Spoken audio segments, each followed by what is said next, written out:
This conflict leaves deep gashes in village after village in Ukraine's east. The fabric of the day-to-day trashed as war sweeps through. The Ukrainians recaptured the town of Propaznaya last month. This house was shelled by Ukraine's National Guard, locals say, as they tried to push the rebels out. Our task is to defend this territory and to keep law and order because there is looting and because some of the local police joined the separatists. History repeating itself for those old enough to remember. I lived during World War II. I was small, but I remember, this woman tells me. Why do my children and grandchildren need this war today? I have a great-great-granddaughter and a great-great-grandson. He is 2 years old. Why do they have to live through this shelling? 8-year-old Artyom wanted desperately to be on camera. When you grow up, would you like to be a soldier too? А вот когда вырастешь, хочешь быть солдатом? Нет. No. Why not? Почему нет? Жалко мир. Because I really like peace. The Mahonin family fled their town of Tiepologorsk 2 days ago.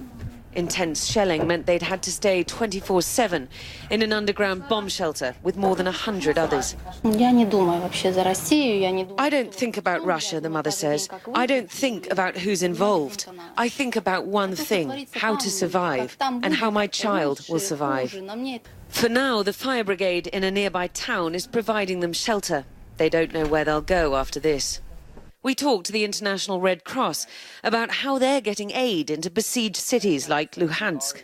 We have 10 trucks full of humanitarian goods that we want to bring in, but so far there was no possibility to bring that in for security reasons. There's no water or electricity in Luhansk. With the city of Donetsk, these are the last 2 rebel strongholds, and Ukraine is fighting a fierce battle to win them back.